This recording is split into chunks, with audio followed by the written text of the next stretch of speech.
having seen 2002 Gujarat, What were you doing then? You were a student? I was preparing for civil service, yes.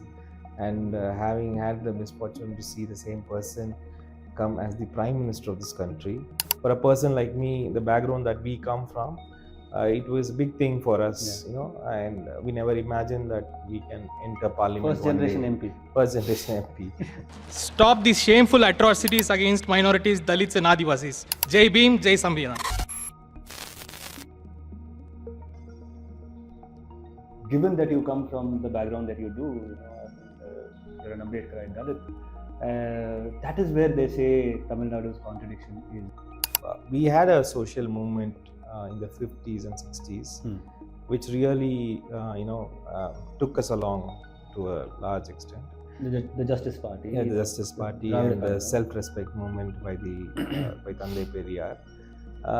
But then largely it questioned a lot of status quo on many things, including patriarchy, caste and everything. But slowly on the way, that path was lost, and it became very anti-Brahminical alone. The question of caste was not subjected to much of a scrutiny, but it was anti-Brahminical. Are you saying it was anti-Brahmin, not anti-caste? Anti-Brahmin and not anti-caste. It had its own advantages also, like for the idea of bringing in social justice as the main plank of governance. That has not happened in any other place except Tamil Nadu. Now people might talk about infrastructure, education, whatever, but social justice was the plank. That was the biggest contribution of the Dravidian movement, and we are all beneficiaries of that.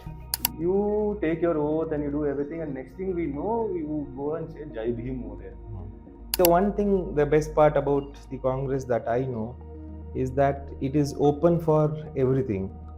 You can be a complete JBM person and then survive inside Congress, or Inqilab Zindabad, or Jai Jagat. And that is also where the criticism of the Congress comes from, saying that it falls for everything, it stands for nothing. I don't think there's a difference between people's organization and political parties. That's my personal belief. I think we all have to join hands here. There's no point in, differentiating things. I go back to what Hannah Arendt said about totalitarianism. She said, boss, if this is the way you're going to run democracy, in another 50 years you get 100 Hitlers. India, for instance, a citizen only recognizes his privilege with democracy during a vote.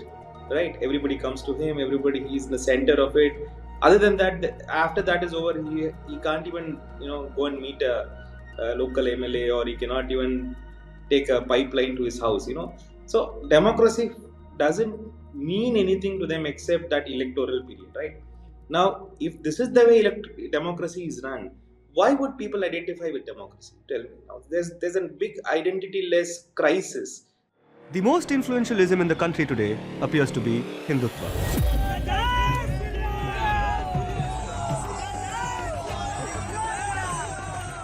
It has taken a long time for this ideology to come of age.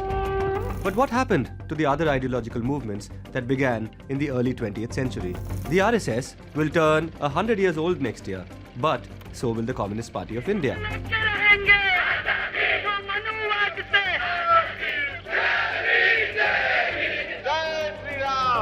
Ambedkarism, Marxism, liberalism, Dravidianism, feminism, Gandhiism. What role are these great big isms of the 20th century playing in the 21st century? What relevance do they have today?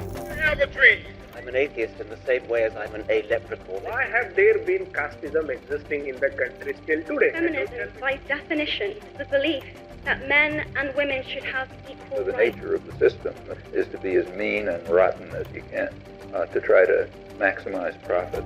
I'm Sudipto Mondal, and welcome to this episode of What's Your Ism?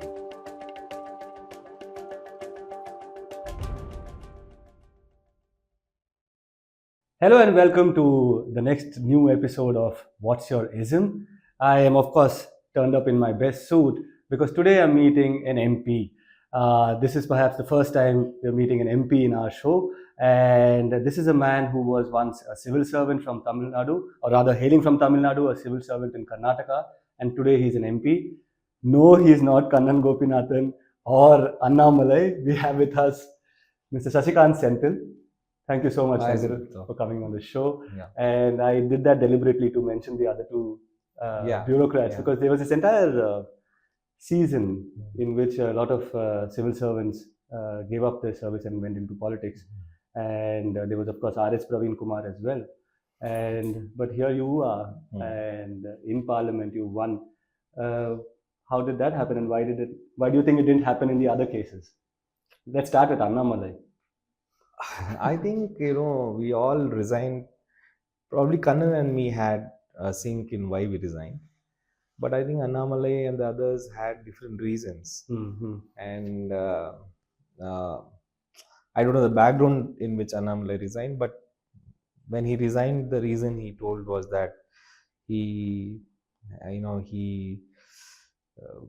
had some, he went to Rishikesh? not Rishikesh. Yeah. But he had a kind of change of mind and he wanted to do something else. It was something very vague like that. But when Kannan resigned very clearly for the against the abrogation of Article 370. So did you actually? Yeah. Mine was slightly broader than that. 370 was certainly a trigger, but then for me, the kind of politics which was going on, largely I felt was taking us in a different direction, and I thought there will be a longer fight in this entire thing. So I had to resign, and I had written a letter very clearly quoting why I resigned, and from there that journey started. Yeah, in that sense, if you talk about ideological clarity at the point of resignation, it's you, and then there is R.S. Praveen Kumar. I think both of you are very clear why you're doing this, where you're headed, and that you are deeply invested in the ideological fight. Is that correct? It is, and even Kannan. Kannan was the first one to resign, in fact, and I followed him after some time, and then R.S. Praveen Kumarji followed. But I'm not very clear about Praveenji, but I knew Kannan why. But for me, it was a larger, because I was watching this politics for a long time from the sidelines, and having seen 2002 Gujarat, and having had the misfortune. What were you doing then? You were a student? I was preparing for civil service, yes. And having had the misfortune to see the same person come as the Prime Minister of this country, which again was done by a lot of maneuvering within the party. I waited for 5 years to see how India is going to react, because by that time I was very clear with that kind of politics.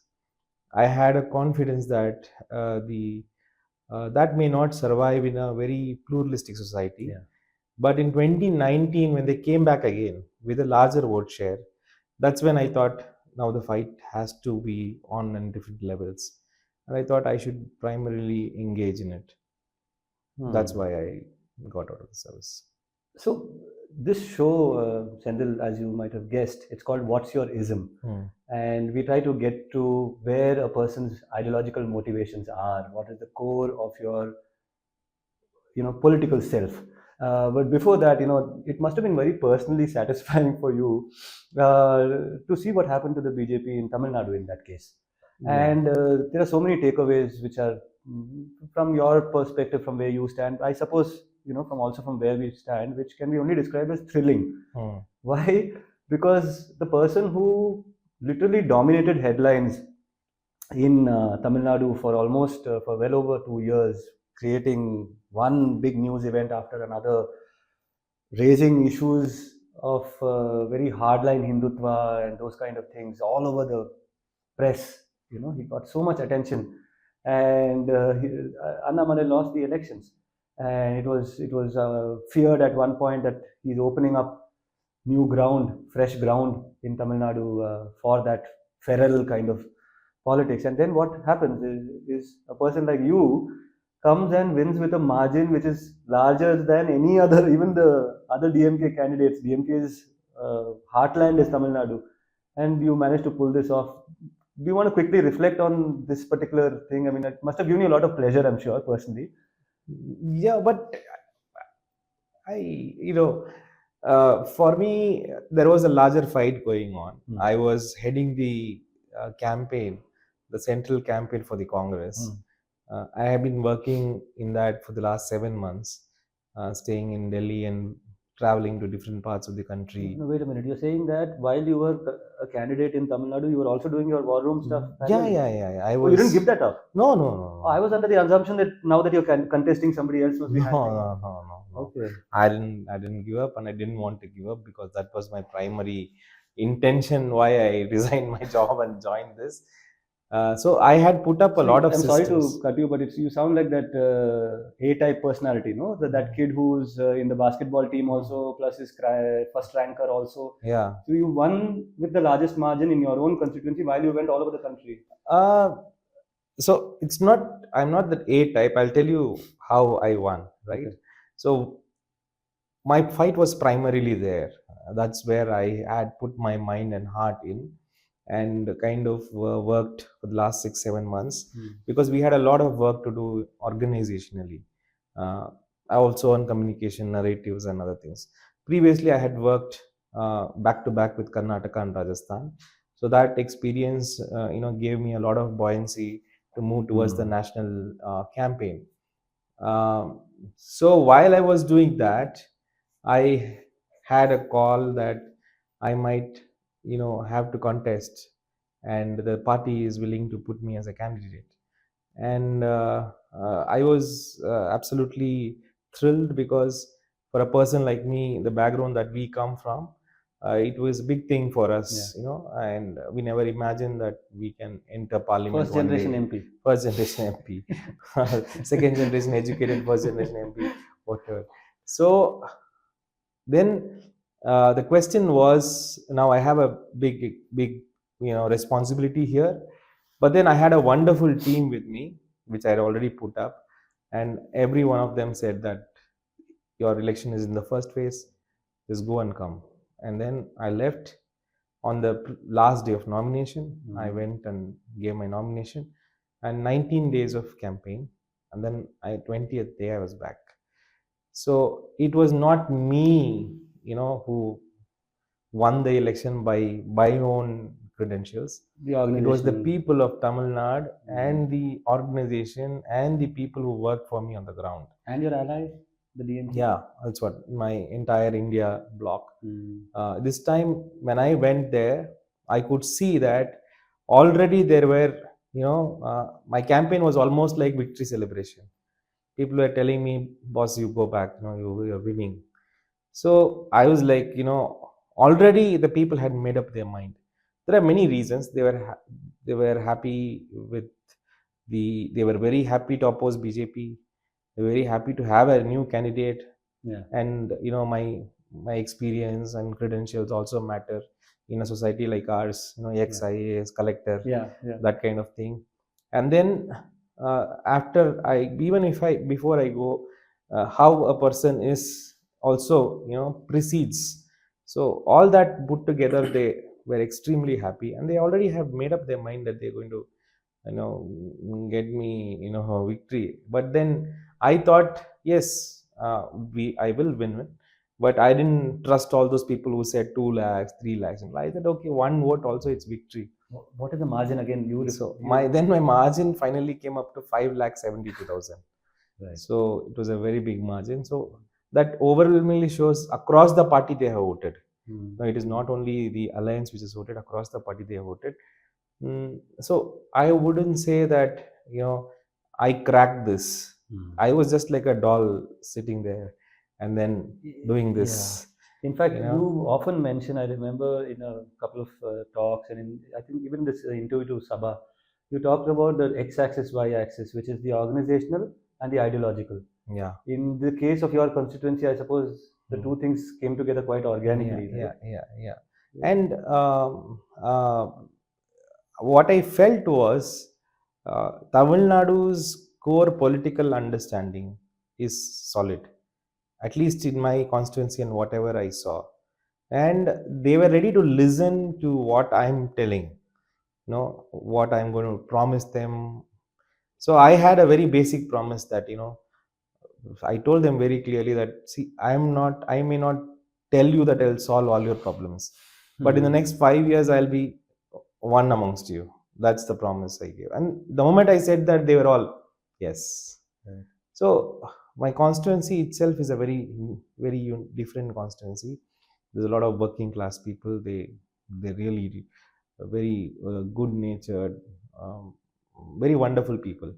So I think it's a combination of all that, and absolutely I wouldn't attribute even 5% of that victory to something which I did. So you're not that A-type personality. Absolutely not. But then we did a lot of work for the national campaign. That I am slightly happy about. But this is completely the people and the party worker. And the state, you think? And you the state, you think something like this could have happened in another? That's what I mean. The people of the state and the party Tamil Nadu workers. is a slightly unique case. You would agree, right? Absolutely. But now tell me about Tamil Nadu. So of course, any progressive would take heart from the fact that here is a state in which common people talk high ideology. But then, given that you come from the background that you do, you're an Ambedkarite Dalit, that is where they say Tamil Nadu's contradiction is. Before even I point to those contradictions, what is your reading of Tamil Nadu as a state? Where do you think the fault lines lie? Are there any fault lines? There are. We had a social movement in the 50s and 60s, which really, took us along to a large extent. The Justice Party. Yeah, the Justice Party and the self-respect movement by the by Tandai Periyar. But then largely it questioned a lot of status quo on many things, including patriarchy, caste, and everything. But slowly on the way, that path was lost, and it became very anti-Brahminical alone. The question of caste was not subjected to much of a scrutiny, but it was anti-Brahminical. Are you saying it was anti-Brahmin, not anti-caste? Anti-Brahmin, not anti-caste. The movement started with good intentions. It went on for a period with good intentions. Periyar even tried to bring women up. Patriarchy is an extension of caste, and it's all works together. But then later it became only anti-Brahmin, and then caste was never a question. In fact, it gave a passport to many to actually propagate caste. So earlier you had the guilt that you are not working much on caste, but now being anti-Brahmin sometimes masquerades as you are anti-caste, but then on the other side you propagate caste in many levels. That is the reason why so many honor killings and so many things, atrocities happen still in Tamil Nadu. So this is something which I think we should work about. And if at all, if there is some place which we can work on all these things, is Tamil Nadu, because the people are already open to these ideas, open to discussing these things.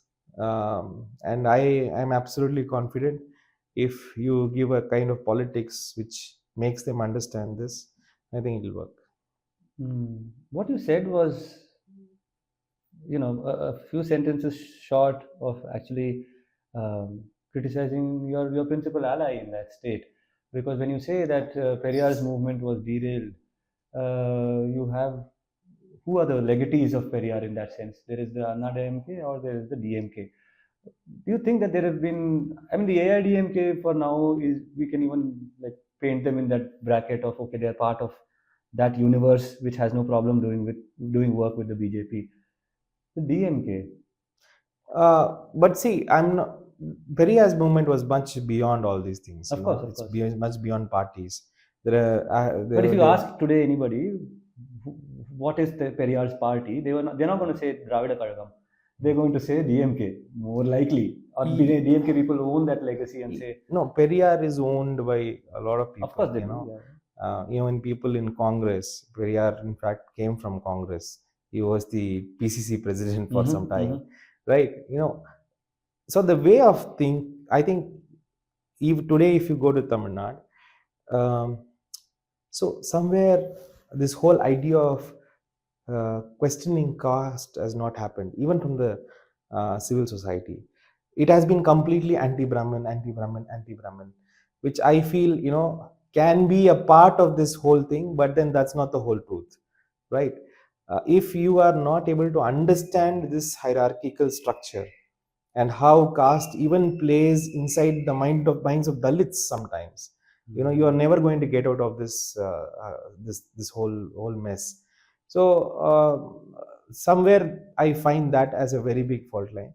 But then it had its own advantages also, like for the idea of bringing in social justice as the main plank of governance. That has not happened in any other place except Tamil Nadu. People might talk about infrastructure, education, whatever, but social justice was the plank. That was the biggest contribution of the Dravidian movement, and we are all beneficiaries of that. And but the idea that this alone, pulling up people alone will bring out caste without ideologically questioning it was also not a great approach. Somewhere I also felt Ambedkar, the idea of Ambedkar or the thoughts of Ambedkar ji was not propagated very clearly in the space. You think that alongside Periyar, if there was a healthy layer of Ambedkarite reading, you think it would have been more effective? It would have been, but it may not only be reading. It's all about leadership also. Discourse building, because there's a very rich tradition of literature, films, and all of this in this Dravidian consciousness. Yes. But it had to happen, but the political space was so strong that a formula was working, so it went on like that. But that I think is the biggest flaw, in my opinion. Whoever I speak to, even intellectuals, they have an idea of a Brahmin way of seeing caste or a Dalit way of seeing caste, not caste as such, right? So that's the do you want to explain further? I want to so really know it will be always seen from the idea of from an oppressed or being oppressed. Okay. When this is the prism in which you see caste, then you tend to actually not see how it plays in the whole structure, right? So there are many castes which are neither oppressed nor oppressors, and they think good about that caste. They say that what is wrong with this? We are living like a... Illustrate, no, as you go along, if you can. So if you take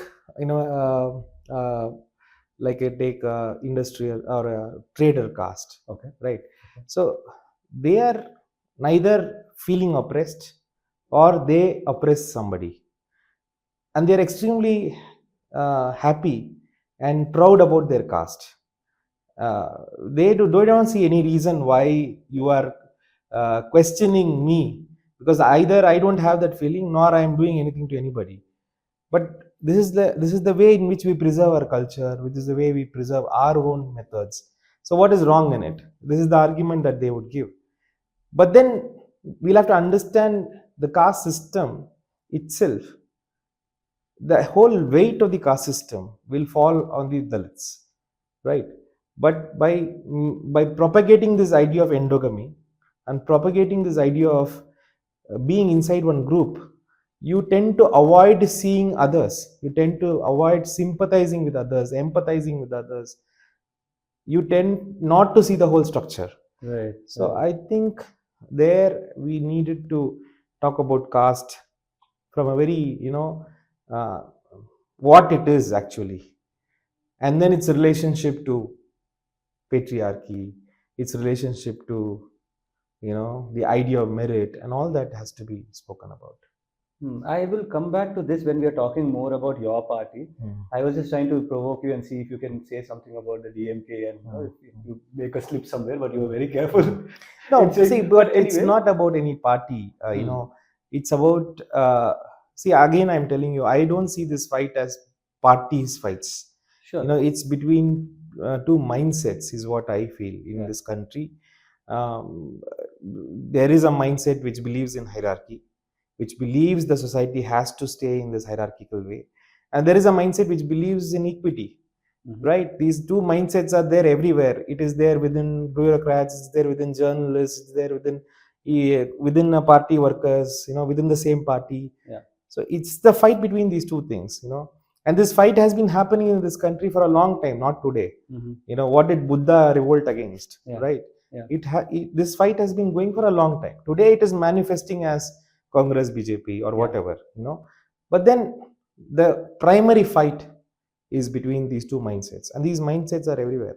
And these mindsets, how they develop, is also such an interesting and important question. In the case of every one of those people who is a kind of a discourse builder, somebody who is part of the political conversation, the interest always is, where did the journey start?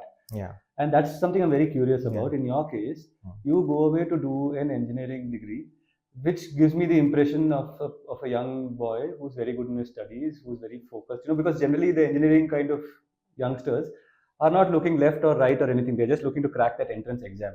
I'm very curious to know where your political awakening happened and what were the triggers.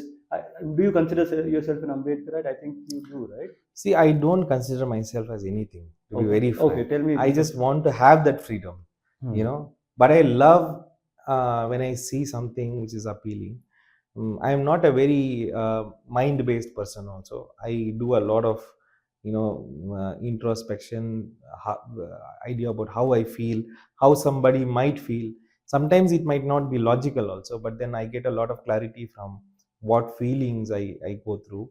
So I tend to, remain in that individual space. I learn a lot. But I think what How drives... come you're not a Sanghi? Let me ask you more directly. Where did you become a non-Sanghi? Because I would imagine that, so often the Sanghi ideology is easier to get. It is more easy to get somebody in that thing than for somebody to become... I think, okay. In college, what did you believe in? Did you...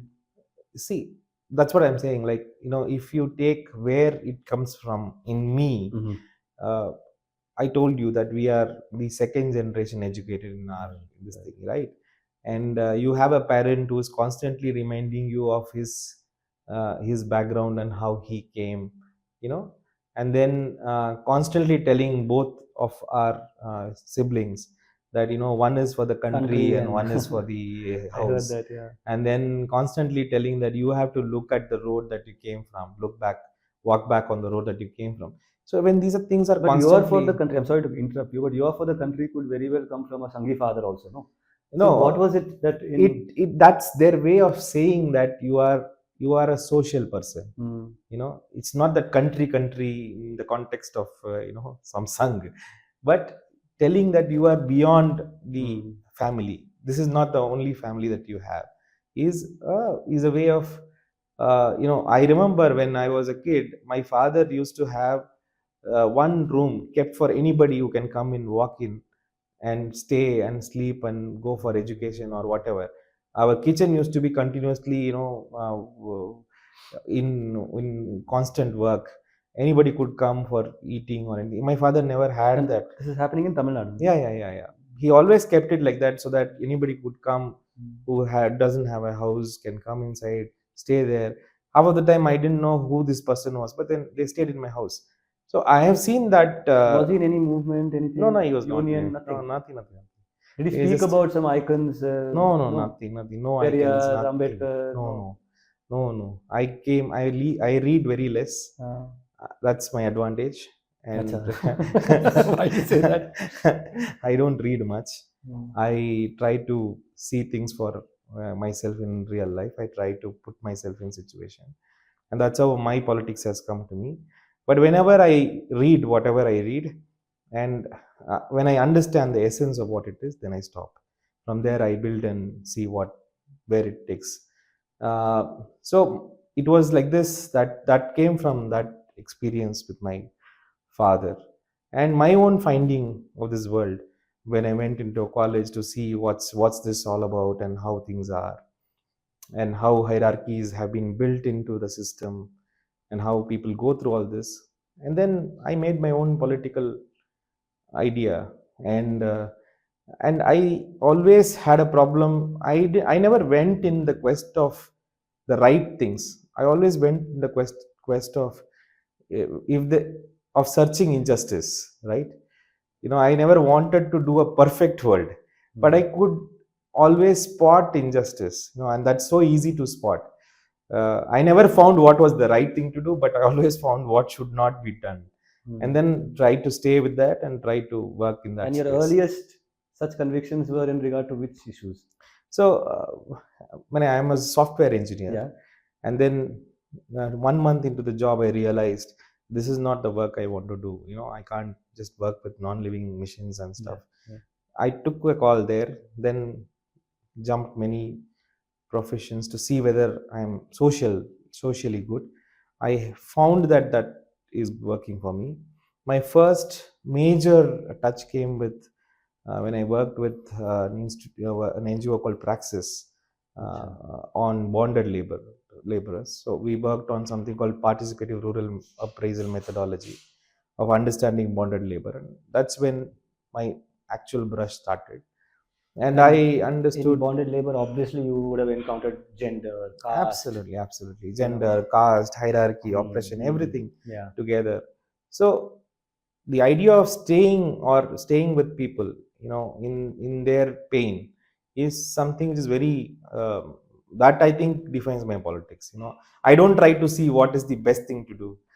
I am not in that level of but I keep constantly watching for issues.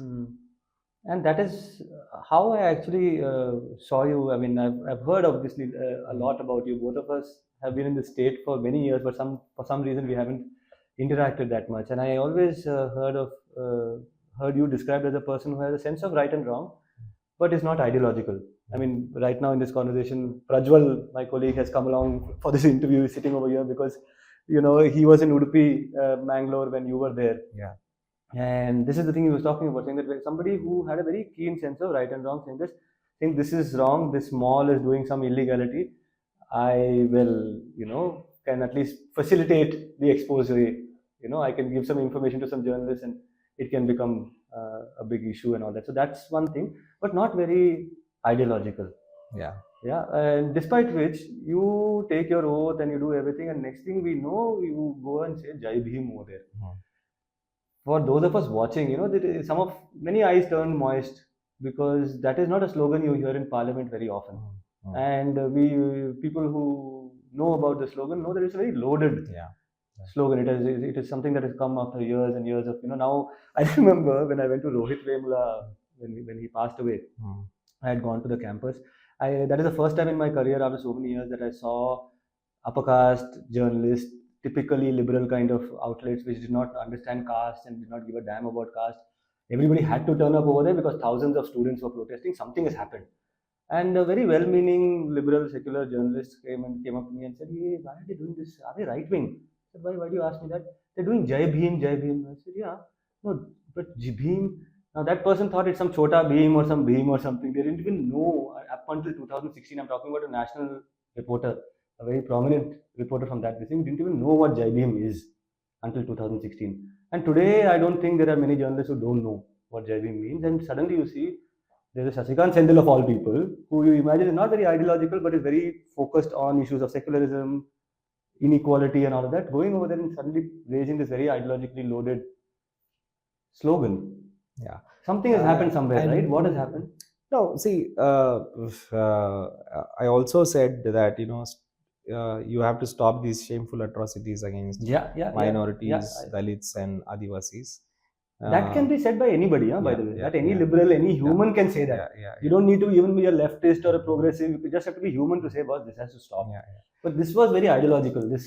See, my touch with Ambedkarji is not it's a very different equation I have with him. I see him as a very solid social thinker, a person who can untangle so many issues and then emotionally stay with and fight.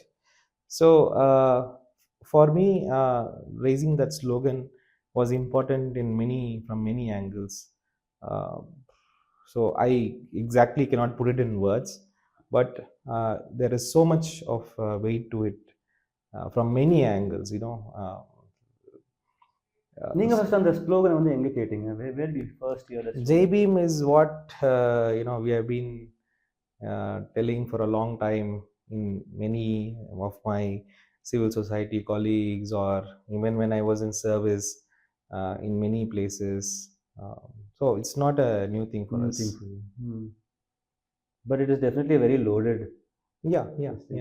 And what better place than the parliament? Yeah. Below I think the apart from you, constitution. only Azad said Jai Bhim, I think. Maybe yes. Yeah. I think Is it maybe catching somebody on in the Congress, that slogan? Yeah, Congress. Has Rahul Gandhi ever said Jai Bhim? I don't know. Congress has, yeah. He. I don't think he has refrained from saying. I think in many people he meets, he says. See, the one thing, the best part about the Congress that I know is that it is open for everything. You can be a complete J-beam person and then survive inside Congress, or Inqilab Zindabad, or Jai Jagat, or whatever.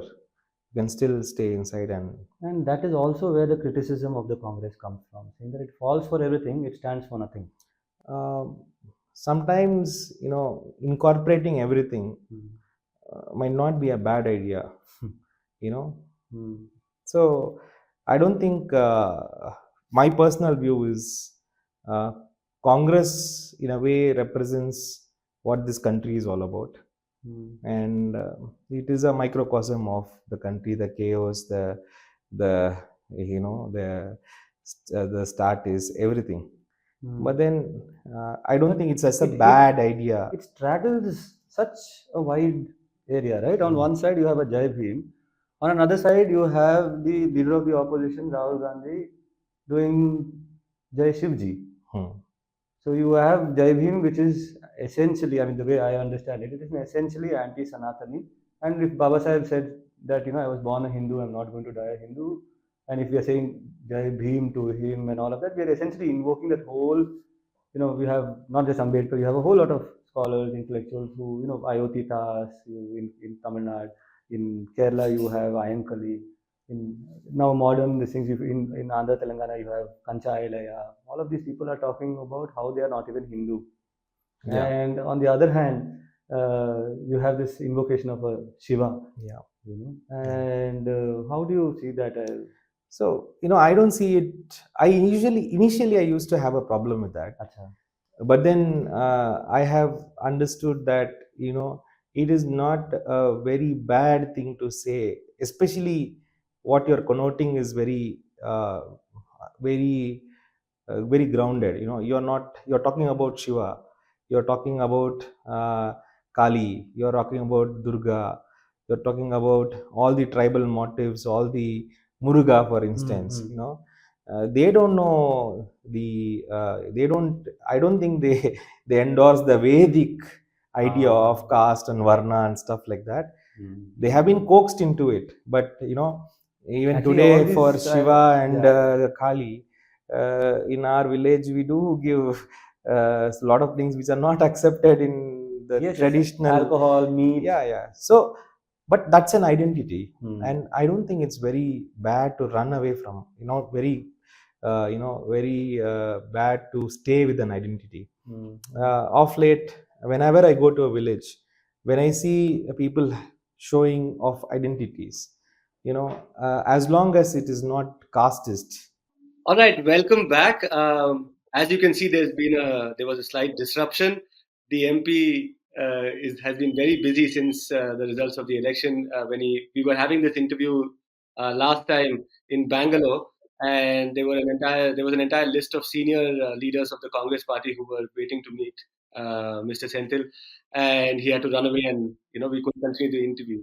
But we are back now, and as you can see, I'm not in my best suit, or the fact that the production quality is not as good. I'm doing this on my laptop. Last time we had a camera. Going forward, hopefully we'll have a better equipped crew and more people to put this together. For now, I hope you'll make do with this. Sendil, welcome back.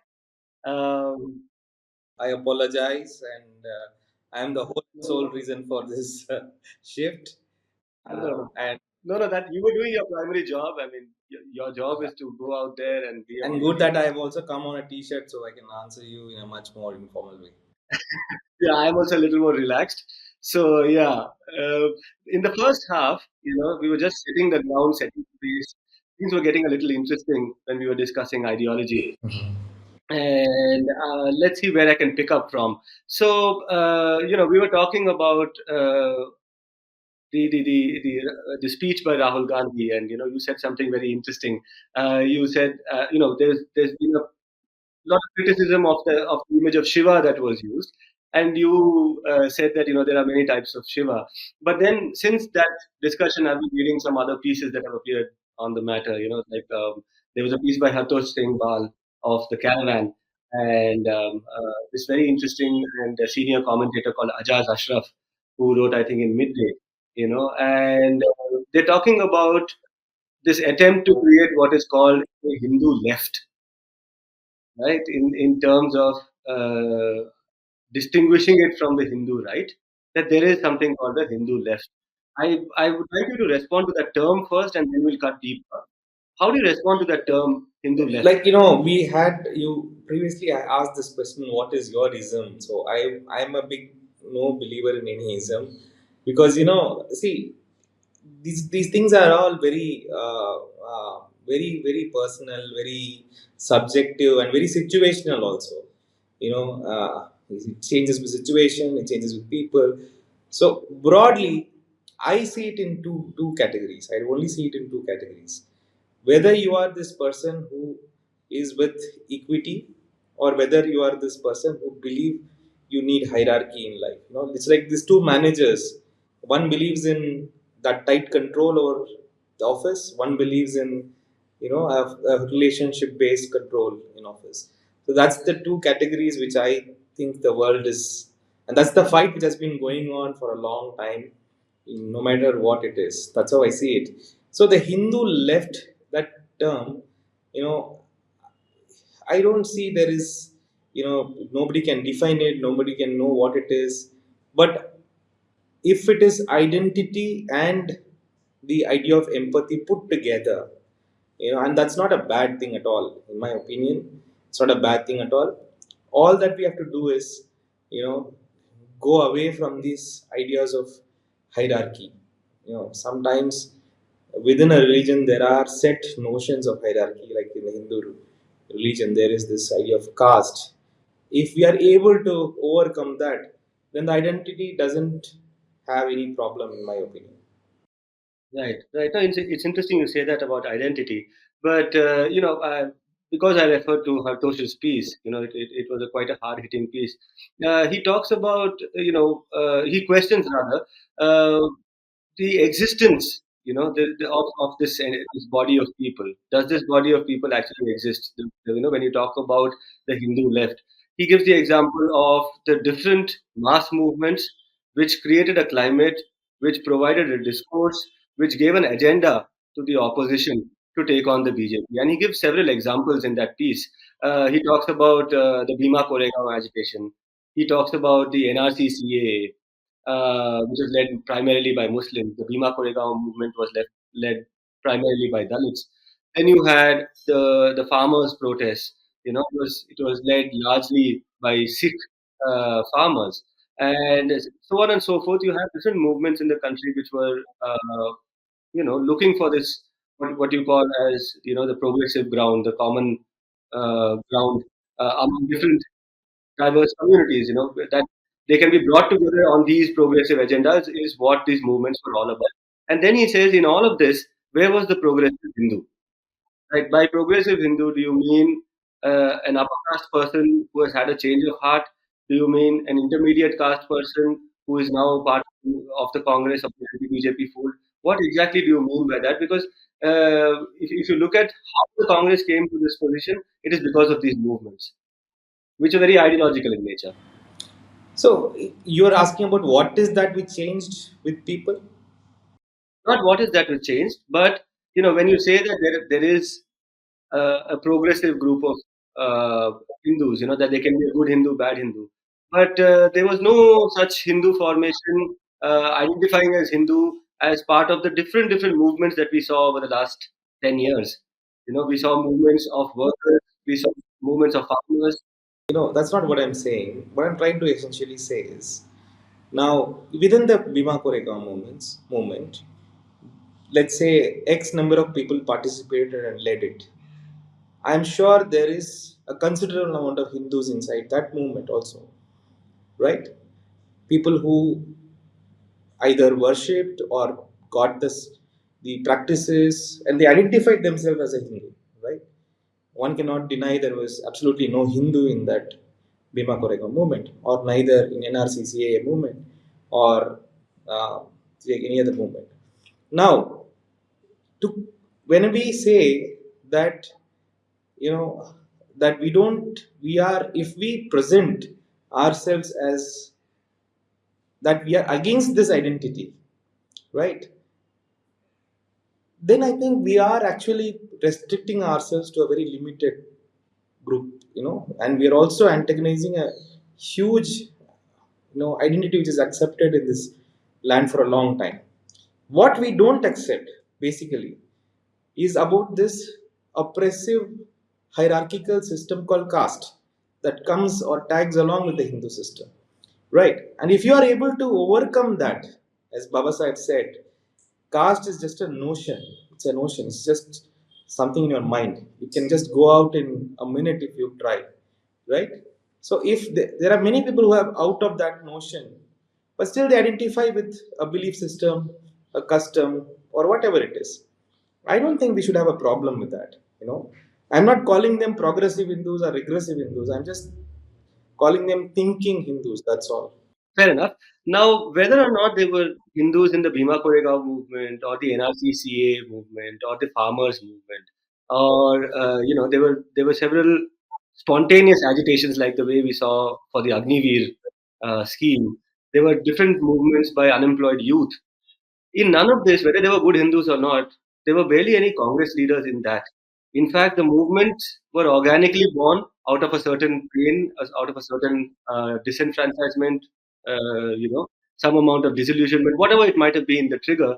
The Congress was neither the trigger nor nor was it a great participant in any of these movements, but it appears that it has benefited electorally enormously as a result of the opinion created by these movements. How do you? So, again, I have a slightly different take on this. As I told you, I agree completely with you. As a party and as identified by party leaders, it was absolute nothing. And in fact, I even had this problem with Congress that why they are not leading this and why they should be in the forefront of this. But then when I came into this party and started trying to understand this party, I realized it is not a very straight-jacketed, controlled by one person kind of party. It is a collective which works based on who is pushing the collective. And I saw a lot of people who had that capacity and the emotional quotient to push the collective were actually outside this party, and inside the party there was a big void. So that's the reason, one of the reasons that why I chose to enter, and that's the reason I keep encouraging as many youngsters to enter, because as a formal political party, this party can be moved and pushed, and it has to be pushed because it is the party or a movement which was created by the people and survived by people's sacrifices. So you are right in a sense, it didn't happen, but then I wouldn't try to blame it that okay, this didn't happen. In a way, if I think I also feel that for the last 70 years, not only Congress, any mainstream political party has not been enriched by people, new people, minds which came inside.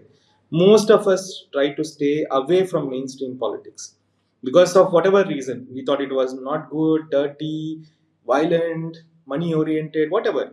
But then that's also a reason why there is completely inaction in terms of people's issues, right? So I think I'm not in this position to blame and be angry about it, but I see what can be done and I want to do something. And many like me are, I think, ready to do. It may be Congress, left parties, anything. I think it needs a lot of fresh minds to come inside. In fact, speaking of fresh minds, Senthil, I've been noticing people such as you. You had Mr. K. Raju.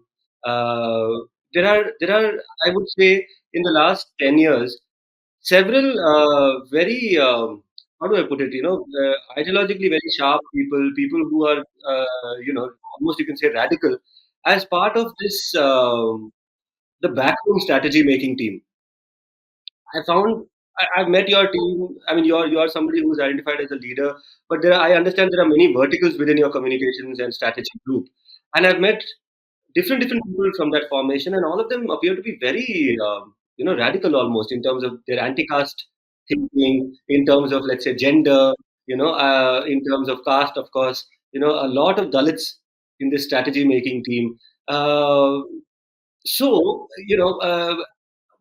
I suppose what has happened to an extent, and correct me if I'm wrong, is that this strategy making team has come up with a very strong, hard hitting narrative or a Rahul Gandhi or even a Kharge. The teams that are working behind him, behind us is Mallikarjun Kharge. There is an entire team of people working on strategy, on communications, on research, data. His own son, Priyank Kharge, I understand, is somebody who's very, very clued into these kind of things. So there is this young bunch of people who are providing this narrative trust. Like Priyank goes after Sanatana Dharma. You talk so openly about caste. Um, so that's a great thing in one way. People are getting to hear what they want to hear. But people who observe a little more sharply, like Shiv Sundar, he conveyed his regards just before this interview of yours. I interviewed Shiv Sundar. He was saying that there is a slight danger in this, maybe even subterfuge. He used the word subterfuge. He said that if the narrative is perfect and the work is not, it is actually subterfuge. It is misleading, right? So there is all this talk about Sanatana Dharma, this talk about workers' rights, labor, youth, employment, even Kashmir. Whereas in terms of, like you yourself conceded, the Congress working on the ground is not like that. No, see, again, now, as a commentator, I can do all that, but I don't want to be in that position. I want to be the guy who gets it done, right? And when I go to get it done, I can't be, having this idea that ऐसे कैसे हो जाएगा, वैसे कैसे हो जाएगा. हमको करना है, कैसे भी करना है. That's the idea, and I want more people to come with me. I want more shoulders. That's what I am looking at. I think. There are a lot of people in Congress who are looking for more shoulders. So that's the point of view that I am looking at. So But right now I don't want to be judgmental. I understand there is something which can be done, right? Right now it's the time to push the cart, and I think we can do it. And as I told you, when I was a commentator, I had the same anger. But then when I uh, uh, when I am in a position, even before that, I could understand that I am part of this problem, right? It's not that I am outside this problem. I have myself not, been able to, push to come inside mainstream politics for a long time. For 40 years of my life, I didn't think it was necessary. I didn't think it was possible, and I absolutely understand why that thought came, because nobody in India can think about it. It's so hard even to think about something like mainstream politics. It's like completely out of anybody's scheme of things. But even then, there were a few of us, like us, like me, completely. I had no commitments. I had all the social thing in the world to push for it, but I somehow thought that this was not my game. When I told my friends I'm thinking of taking this plunge, there was a lot of resistance saying that Senthil, ye kya hai? You will lose your credibility. You have now some credibility, but if you go, they will talk like this, they will talk like that. But then I realized it's a job which has to be done, irrespective of where my credibility goes. So right now I am in that position, and I think it is possible because this vehicle will move if you push it in the right direction. The keys are with us, unlike other vehicles. Those keys are not with us. I think we can move. It will move slowly, but it will move. I understand that much of your job involves strategizing and communications and narrative building. And I think my next question should actually, typically be addressed to the general secretary or the president. But I hope you will be able to answer this question. How much focus is there on organization? Putting me on a tough loop now. Right? Okay. No, no, no.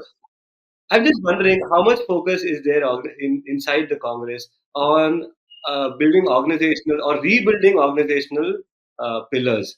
When I say pillars, I mean elements like the NSUI, which is the students' organization, or the INTUC, which is the trade union. This thing, you do not have any great SC/ST organization, so to speak of, right? Or you have a women's wing, you have an SC/ST cell, but these are the fundamentals.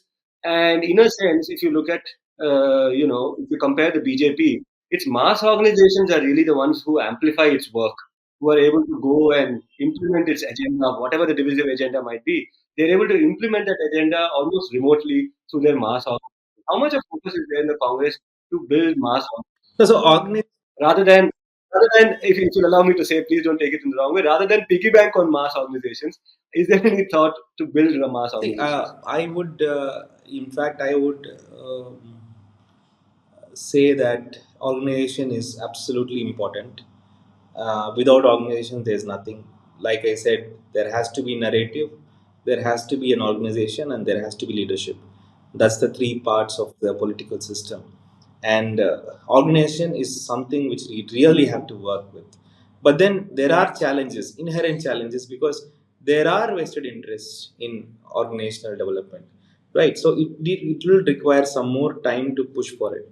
But like outside, the fight is also on, inside Congress for, rebuilding organizations, pushing for things. And there has always been a very healthy look at all these things since the day, BJP came to power.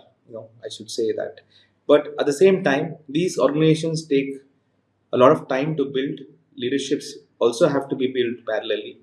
Uh, one thing I would say is that there is super focus and super clarity on this, especially the way that we are trying to do it.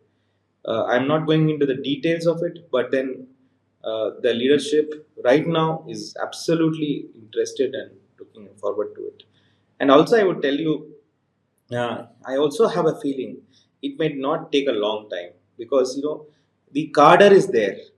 We need to make the right connections and the right, you know, uh, the blood to flow into that, and then it will start. We just need that, and it might happen much sooner than what I actually think about. But this is where work is going on, right?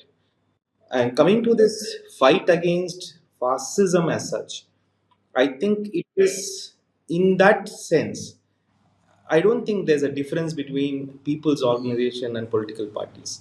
That's my personal belief. I think we all have to join hands here. There's no point in, you know, uh, differentiating things. I think it's about democracy is about questions, and it's if the questions will have to come from the people, either they are in the party or outside the party, and it's a healthy thing for the democracy. I wouldn't say it's a very bad thing. I think the healthiest thing which could happen to us is that the people's movements which has happened in the last few years has really shown everybody that the people of this country and the spirit of this country still survives. In that way, I am very happy. But as a foremost political party, which has these value systems as its is a frontal identities, then I think Congress should also move, and it is moving. It will move, and it will happen on the and the organizational refurbishments will happen much sooner than what we think. Right. The one area in which refurbishment, so to speak, you use the word refurbishment. The one area in which that appears to have happened is, like I said earlier, in the narrative building, in the agenda setting, and also in the electoral machine. One of the things that is said both, and this is funny, both in your praise and in your criticism, there's one thing that is said, which is that here's a man who has, managed to, oil up a machine. The electoral machine, is something that people such as you who have gotten into the nuts and bolts of it and repaired it from there. For example, something as simple as last time during the Karnataka elections, a lot of people are talking about a variety of things which led to the victory. And people in your team who I spoke to said that it sometimes it comes down to something as simple as booth level management, simple as getting that booth worker, Congress party worker to be in every booth and make sure that they are there from the beginning of the process to the end of the process. Because a lot of things can go wrong or right in that process. So that is said in your praise, saying that this is something you have trained MLAs and their teams across the country. In some sense, you are a secular version of a Prashant Kishore or a progressive version of a Prashant Kishore. Don't take offense. But the point over here, nevertheless, is that you've made the electoral machine uh, very, very efficient. Now, the criticism is that you have, you know, bureaucratically managed the party.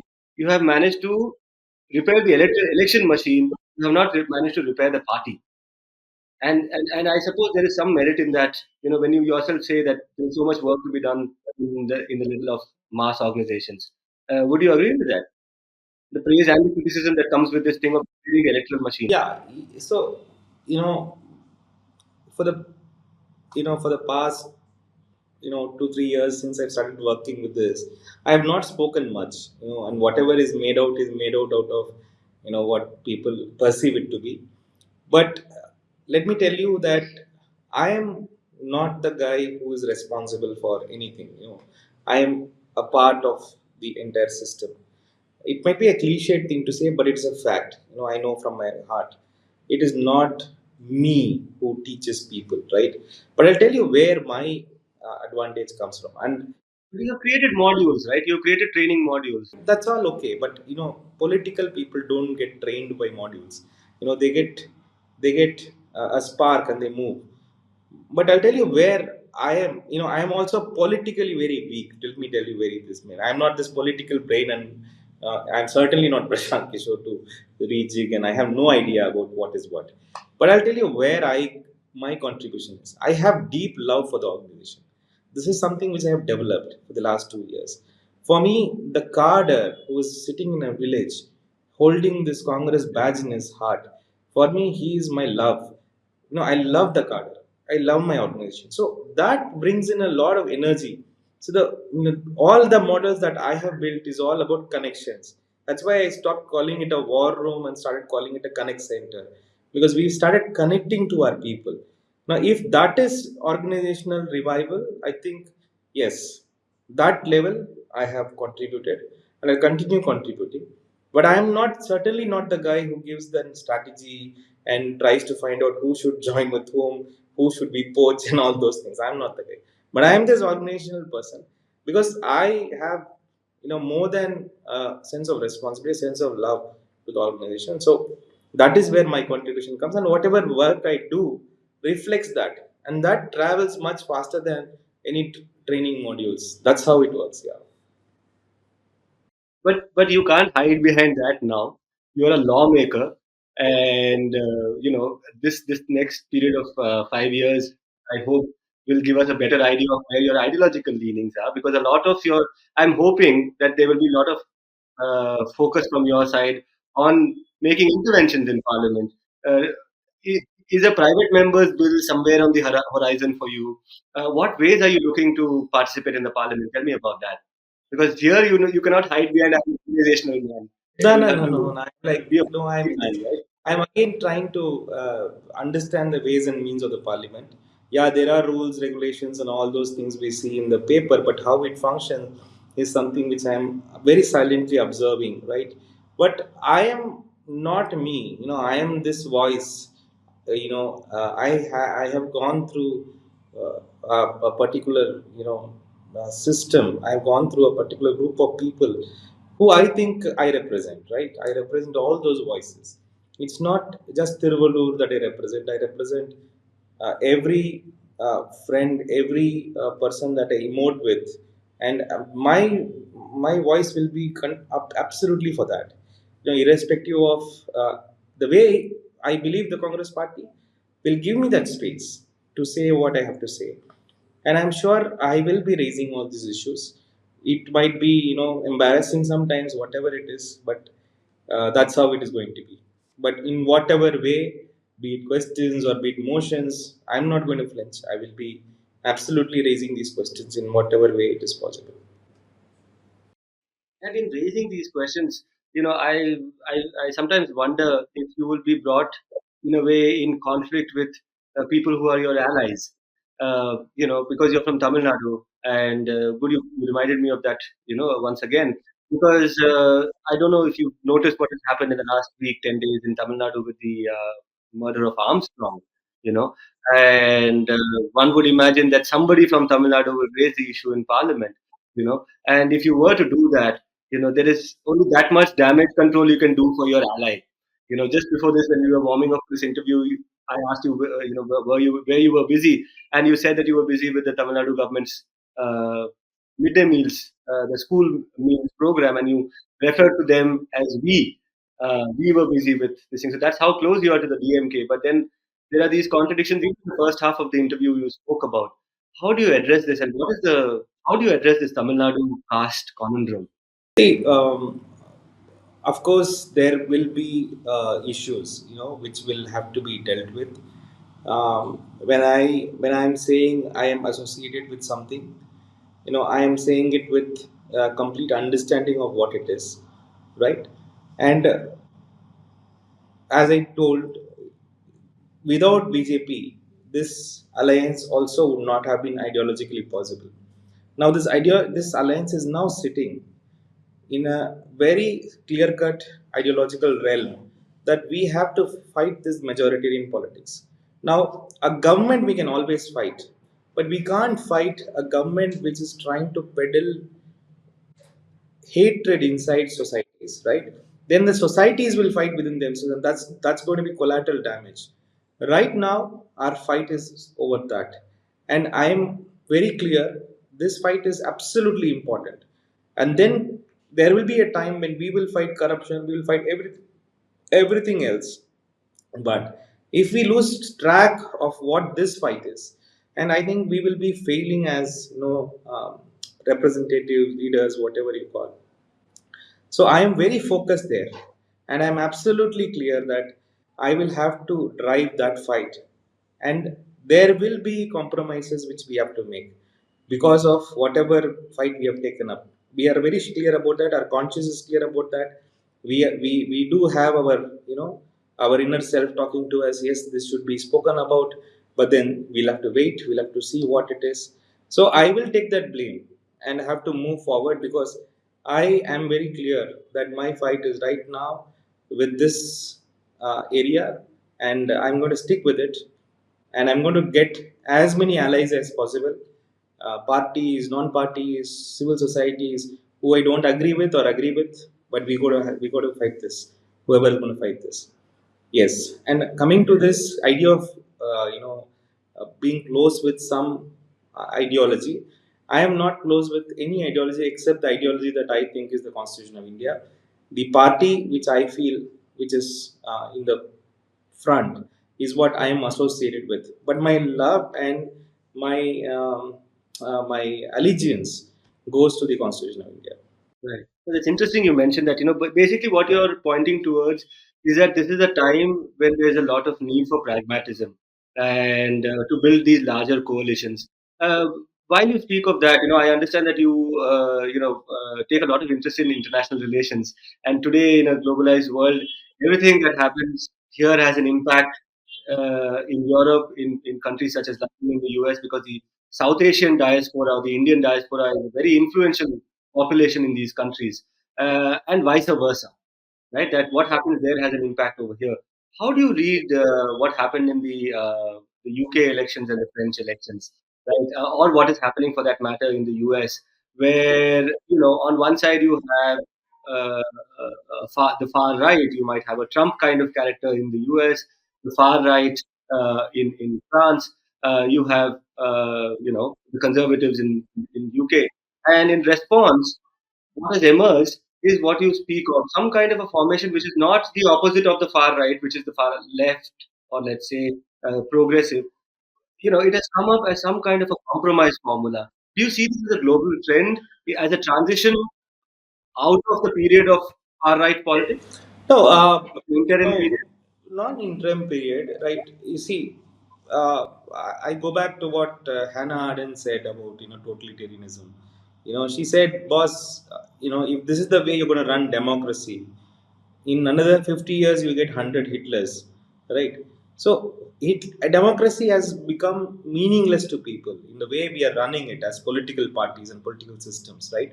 If you take in India for instance, a citizen only recognizes his privilege with democracy during a vote, right? Everybody comes to him, everybody, he's in the center of it. Other than that, after that is over, he can't even go and meet a local MLA, or he cannot even take a pipeline to his house.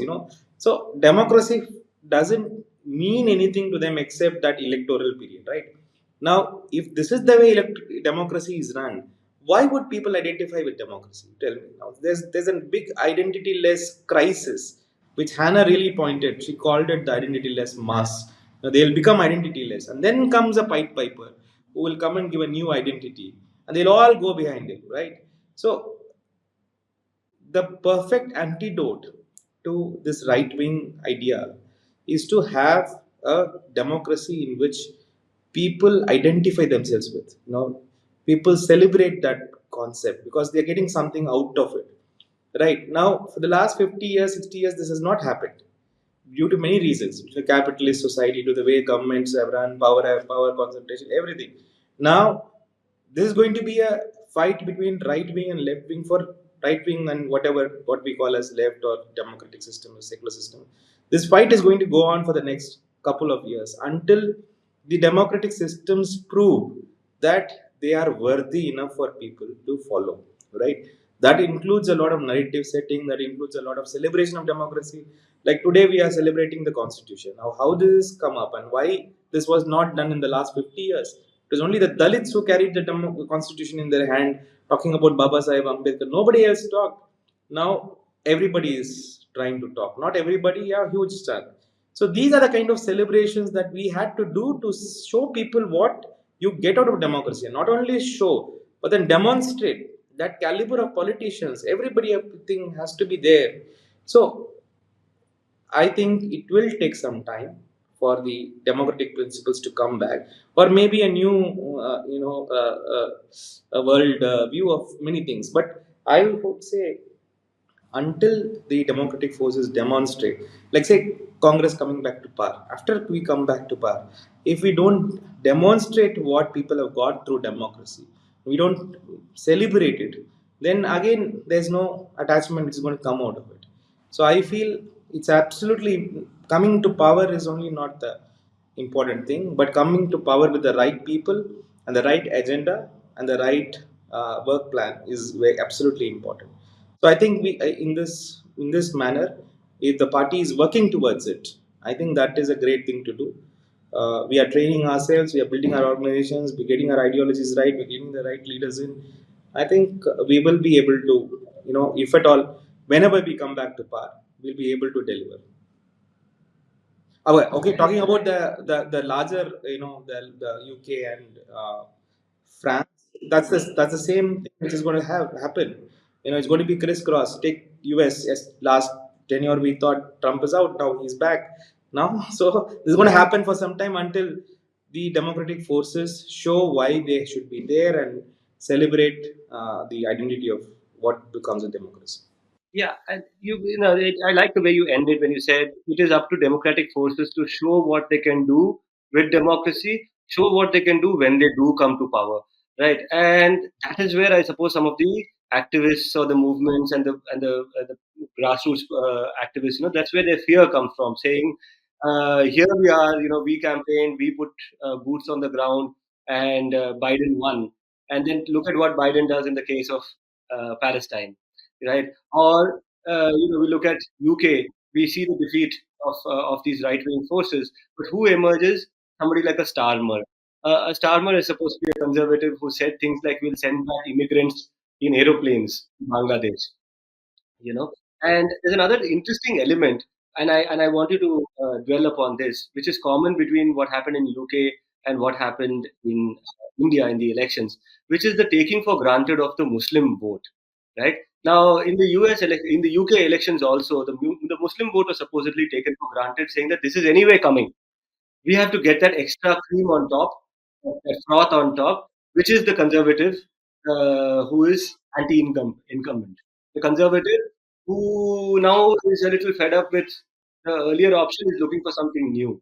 Right? In India, if you look at how the elections were run by the entire opposition, in a Maharashtra, I don't think you had even a single Muslim candidate. Even the style of campaigning, right? Your star campaigner Kanhaiya Kumar goes to those parts of Delhi which were affected by the riots, and he doesn't speak about the riots at all. He doesn't speak about the issues of the Muslims. In this pragmatism, in this, you use the word compromise, and I would use a better term for it, which is pragmatism. In this pragmatism, how much do we lose out? Do we sometimes run the threat of losing out on our core issues? No, but see, the pragmatism also has, a very, it can't be used to justify everything, right? Politically also, I don't think it's a very good strategy to be not be talking about your electorate, the people who are voting for you, and if you don't stand with them, it's politics 101, and whoever you might antagonize, but you are not talking about the people who you are uh, going to vote, who are voting for you. Then that's not the case. But many other cases, it's also misunderstood, in a way that this is not happening. That is also a problem, that when people see from outside, they start thinking that are kuch nahi ho raha hai aise. But sometimes that's also not the complete fact. A person stands and fights Modi every day, and he's in the crossfire of his this thing. We cannot just say that he's not talking about it. There might be 100 reasons, but I don't think that should be the judgment. But still, I agree with a larger group. I have known people who deliberately don't do that, but I don't prescribe to that. I think you have to first talk about people who are standing with you politically also. I'm not talking about morally. I'm not going morally anywhere, but I'm even saying politically. And if you don't be with the people that care about you and who are with you, then I don't think it's right politics. And then comes the bigger moral angle, which is absolutely cannot be justified in any ways. But what about representation, Senthil? When we talk about Muslims, how difficult now as a strategist? Tell me, as a strategist, is it bad strategy to field a Muslim candidate? I'm going to ask you bluntly: No, is it no, bad strategy no, today? not at all. In the sense, Why didn't we not see enough Muslim candidates? What's happening? Because in the case of SC candidates or ST candidates, or even for that matter OBC candidates, there is a certain, in the SC ST category, you're bound to do it, so you have to. There is no way around it. In the case of the OBCs, they're so electorally influential that they may make sure that there are enough numbers of OBC leaders. In the case of Muslims, we find absolutely no candidates. no, I wouldn't take that allegation about the Congress party right now. Maybe in a coalition there was other compulsions, but as a party, Congress party is very clear about giving representation to Muslims at least. That's not the question.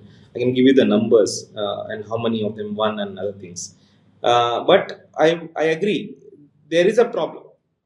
I mean, in the Congress, not only the Congress party, many parties, that representation, the parties do not demonstrate their value systems which they preach, right? Where is the representation for women? Where is the representation for Dalits? Where is the representation for scheduled tribes? And even if you see Dalits, there will be one category which will take everything, or tribes there will be one person, which tribes is already in the form. So there's this representation crisis, and Congress party recognizes this, and we have been discussing this. There is a big kind of argument, counter argument. There is a fight for representation within the party also, and that I think has reflected to a large extent in this election, and like going down the line, it will happen more in a better way. Last UP election also, I think there was a 50% representation given to women. So there are experiments happening within the party. There is movement and counter movement, and I'm sure Congress party will move forward. There's no second thought about it. Not only in candidature, but also in party positions. People who become the face of the party in terms of spokespersons, in terms of many other things. There is going to be a huge overall. That's there. That's on the cards. As a strategist, one of the things that you do is you're very invested in Okay, Sudipto, I'm going to intervene and say I'm not a strategist. I am an organizational guy. I am an organizational guy. I work with the organization, and a lot of people, good minds, give us strategies, but I prefer to be the organizational man. an organization. Yeah. Okay. As an organizational man, anybody who's in politics, I suppose the first thing that they try to do is understand the psychology of the people. We were talking about the Hindu left earlier, or the progressive Hindu, or the non-Sanghi Hindu. But do you think the progressive Hindu still is a little uncomfortable with a Muslim candidate in today's India? I'm not asking this as a Congress question or whatever. Do you think we have become so divided as to be uncomfortable with a Muslim? No. See, the progressive Hindu, if the person is able to get out of this idea of caste, I don't think that person is going back to its hierarchical roots, or any kind of in-group, out-group systems and all that. Yeah, there are some places in the country where there has been history, and that history has really been violent, and but the vast majority of this country is not like that. Like, for example, I worked in Mangalore, and people keep telling in Mangalore, people are, yeah, there has been a fear created by the political parties, but on the road you don't see them, over each other's throat. They are like all mama macha, everything's in the normal time. It's absolutely, the normal time, it's absolutely normal for everybody to stay in a friendly way. So I don't think the progressive Hindu, so to say, is worried about any Muslim domination or Muslim candidature. Right. So, Senthil, now, if you'll allow me, I have these two questions. I wanted to ask this to you forever. Uh, perhaps because you came up with that slogan of Jai Bhim, there's some kind of an affinity I might feel towards you, because there are a lot of people who answer to that call, and it is with that invocation that I want to ask you a two-part question. Number one, what do you think happened to the BSP? The Bahujan Samaj Party, Mayawati, it has this whole glorious tradition. What do you think has happened to that party? It was the original party which popularized that slogan Jai Bhim, right? So, what's your analysis? What happened? So, as I would tell you, my analysis is not that great about political parties, because, I think there's a lot of complex factors. And I, being the thick of the things, unfortunately, I've now come to a conclusion that, this easy inference is not the right thing to do. But then one has to do it. And then my analysis is this, that. Uh, Somewhere, the collective idea has gone out of BSP. In every organization there's a collective idea, an idea of what we are, idea of what Tamil Nadu is, an idea of what Congress is an idea of what. So that collective idea has been lost in BSP, is what I felt. And it is just overtaken by some leaders, and the collective is not able to come back. That generally happens with political parties, which is very leader centric, and or a very so that kind of if the values of discussions and debates are not encouraged within an organization, it tends to go towards this. And right now, I don't see the BSP, voicing out politically or on outside the electoral sphere for anything which is very significant. But look at the beauty and the innocence of the people. They still stick on to the system, and they feel that that they are with them. But this time, I think many of them have shifted a little towards where they think the other solutions might come from. So I think in any political party, especially parties like Congress and BSP, our voters have always been the people who have been on the margins. People who have always uh, they have been our dedicated voters, and if we don't speak for them, then it's bad. Not only morally bad, it's bad politics. So I think BSP also realizes. Hope it realizes it soon. But the also we have to understand we're currently facing a fascist fellow. They don't believe. They try to arm test you. They try to lure you. They tried everything on the under the sky to do something to you, and then if you just give in to it, then they will just overpower you and kill you. That's how they first come and put their hands on your shoulders, treat you like your friend, and then in no time you will see a knife behind your back. That's how they've been doing, and in every state they have found one partner like that.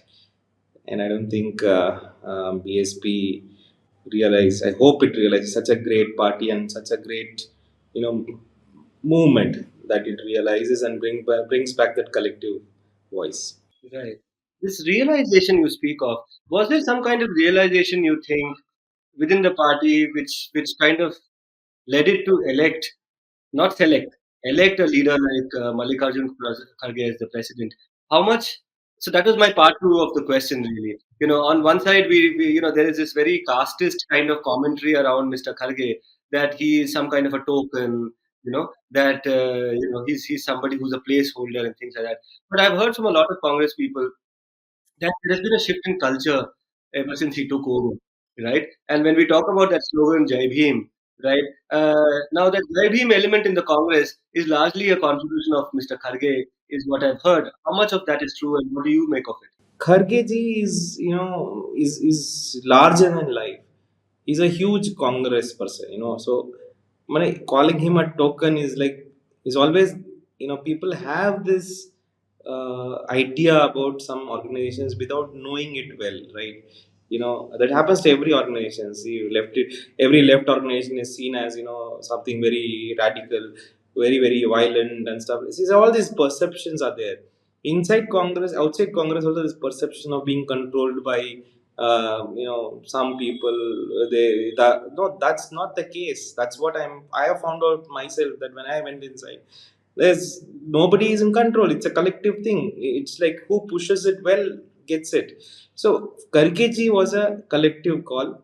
Karkeji was also a leadership requirement, and Congress has moved towards that requirement. And there was this huge question on Congress's credibility on what it is saying.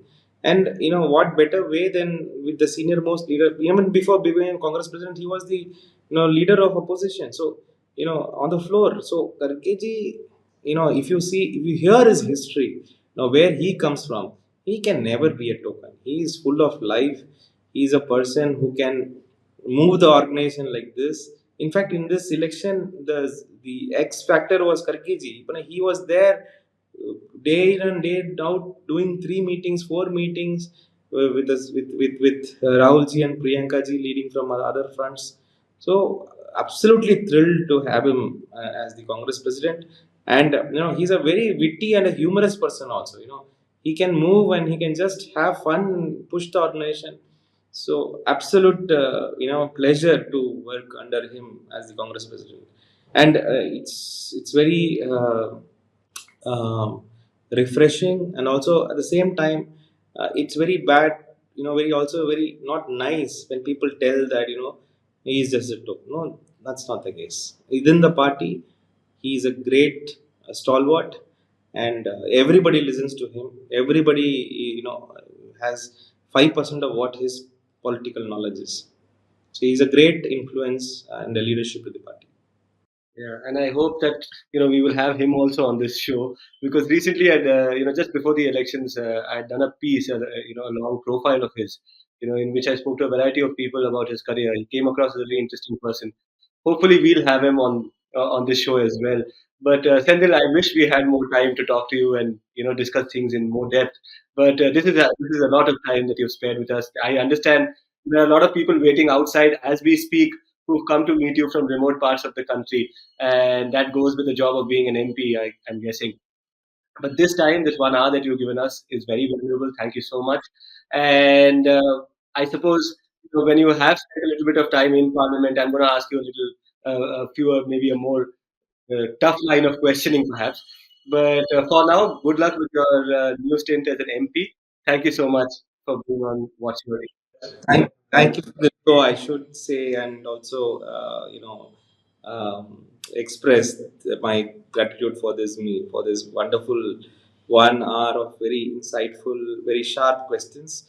And I think these are the interactions and discussions I think will push us forward in this fight. Thanks a lot, and let's keep these discussions coming. Thank you. Thank you. Thank you, Sam. That's all for this episode. See you next time.